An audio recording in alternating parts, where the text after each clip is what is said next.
Bien, seguimos en la mira tratando este tema de las finanzas de los partidos políticos con el politólogo Rafael Piñeiro, que hizo un trabajo muy exhaustivo sobre este tema. Klappenbach de la Corte Electoral decía que tenían 3 contadores, ¿no?, para miles de listas, además de todo el funcionamiento de la Corte Electoral, pero que le faltaba presupuesto, y vos me decías que la Corte no ha pedido presupuesto para esto. Sí, digamos, esto entra dentro del problema institucional, de diseño institucional que tiene el Uruguay, es decir, no es un problema, creo, de solucionar una ausencia de recursos materiales y humanos, sino que es un problema de voluntad política, ¿no? Incluso si existieran los recursos materiales humanos, habría que ver hasta dónde están dispuestos a ir los ministros de la Corte Electoral para promover la investigación, ¿no? Porque lo primero que hay que decir es que acá hay 2 problemas. Uno se trata de auditoría y otro se trata de monitoreo, y los 2 son muy importantes. La auditoría refiere a... yo recibo las declaraciones de ingresos y de gastos y recibo el soporte documental de esas declaraciones de ingresos y gastos, ¿no? ¿Qué es lo que pasa hoy? Hoy la Corte Electoral no pide, a los partidos, a los candidatos, no les pide el soporte documental de sus ingresos y gastos. Sin soporte documental no hay auditoría posible, ¿sí?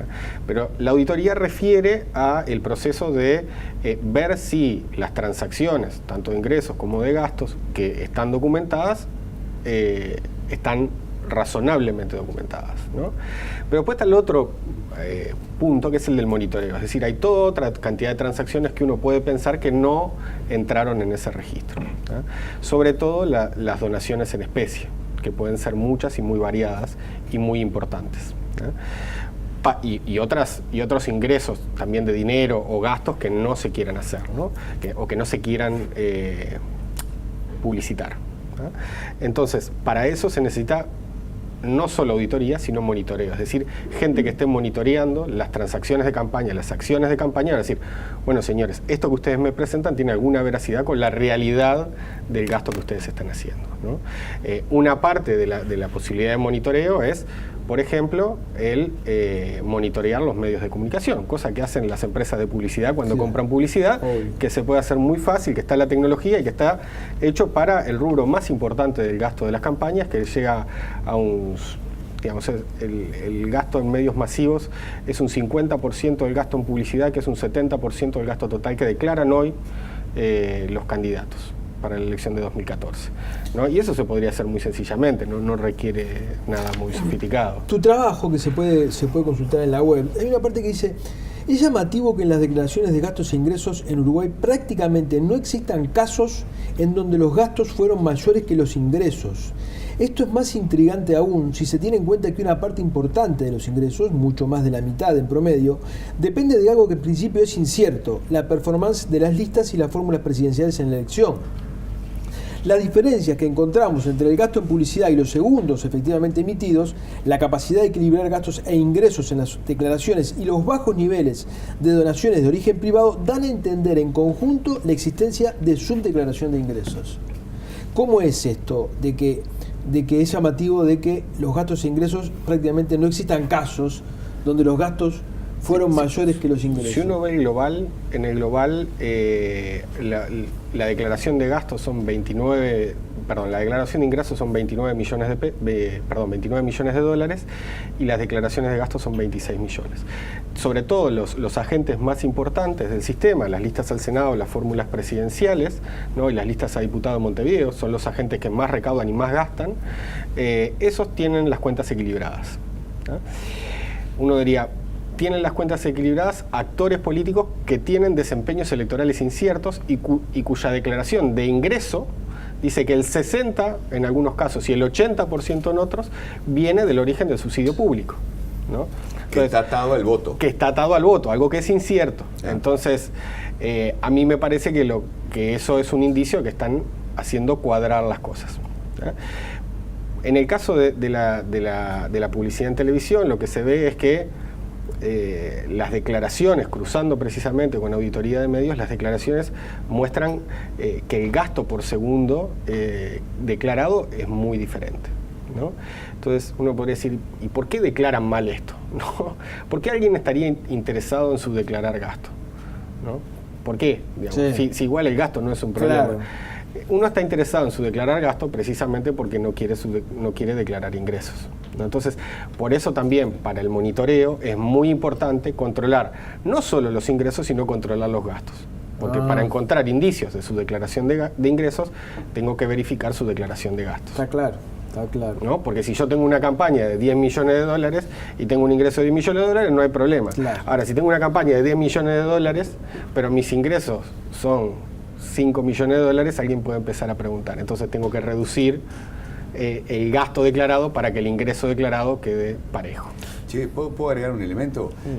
Capaz que vos querías ir para ahí, ¿no? Pero auditoría, monitoreo, tiene que ver con la capacidad política y técnica de la Corte Electoral, pero viste que en algunas de las intervenciones que escuchamos en el bloque anterior, y ahora me estoy acordando de cosas, de argumentos que ha propuesto Daniel Chaschetti, ¿no? Que ha hecho mucho énfasis en el asunto de la capacidad de enforcement de la Corte Electoral, ¿no? Aparece este asunto, es decir, aparece, si no hay capacidad de sanción, ni auditoría, ni monitoreo, ni nada, ¿no? Es decir, tenemos que dotar a la Corte Electoral o alguna autoridad electoral de la capacidad de sancionar a los que no declaran bien, ¿no?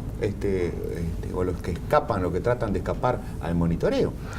¿Cómo estás viendo esto? La discusión del nuevo proyecto, el otro día Daniel Chaschetti pudo acceder al articulado que se está votando, intenta avanzar en esto de las sanciones, ¿no? Que ya tenía algunas sanciones, que sobre todo estaban asociados para quienes no declaraban en tiempo, no recibían la parte del subsidio que se cobra después de las elecciones, pero ahora sí avanzan y sobre todo avanzan en términos de multas, ¿no? Ajá, pero las multas que se avanzan. Claro, pero el tema acá es que es más general, digamos, porque a través del financiamiento, de las actividades de financiamiento, pueden haber maniobras de financiamiento ilegal o lavado de dinero, y ahí lo que hay que hacer es compaginarla. Lo que se suele hacer es compaginar las leyes de financiamiento con otras leyes que controlan la actividad de agentes que pueden estar o lavando dinero o que reciben fondos públicos y deberían, por lo tanto, tener una transparencia determinada de sus cuentas. O sea, sí, yo te iba a preguntar eso que acabas, justo te iba a decir. Y se necesita un herramental legislativo que hay que articular, ¿no? Con normas que algunas ya existen, ¿no? Uruguay acaba de votar una ley antilavado, entonces... Sí, pero en este informe que hicimos en el 2009, yo recuerdo que había distintas versiones de cuánto costaba una campaña electoral, ¿no? Algunos decían que había costado $500.000, pero Juan Fornés, que era con más iba al frente, ¿viste? Y que cantaba la posta, decía, te puede gastar 1 o 2 millones de dólares fácil, 1 o 2 millones de dólares, ¿no? Uno piensa, puede haber gente que quiera lavar plata en cantidades pequeñas. La gente que quiere lavar plata maneja cifras muy importantes, o muchas de ellas, ¿no? ¿Cuáles son los pecados que se pueden esconder atrás de esto? Uno puede ser que haya gente que no figura donando y que después obtiene beneficios por parte del partido, ¿verdad? Ese puede ser uno. ¿Qué otras cosas se pueden esconder atrás de esto? No, básicamente es ese, digamos. Y lo que existe en Uruguay no es la compra de decisiones, es decir, no hay gente que ponga dinero en las campañas porque se va a favorecer directamente, ¿no? Quien ha indagado esto, sobre todo a través de entrevistas, tanto a políticos como a donantes, esto lo hizo para, digamos, comienzos del siglo XXI, lo hizo Kevin Casas, es un politólogo costarricense que comparó para su tesis de doctorado el financiamiento en Costa Rica y el financiamiento en Uruguay. Lo que decía Kevin Casas, que es algo que ocurre en muchos países, ocurre también en Uruguay, que es que la gente que dona en los partidos, sobre todo los que hacen donaciones importantes, lo que hacen es comprar acceso. Claro. No compran decisiones, pero compran acceso. Es decir, la posibilidad de que en el proceso de decisión, cuando vos claro, que vos puedas llamar y te atiendan, ¿no? Que no quiere decir que vos puedas incidir en la decisión, pero sí que vos puedas participar de alguna manera o influir de alguna manera en el proceso de decisión.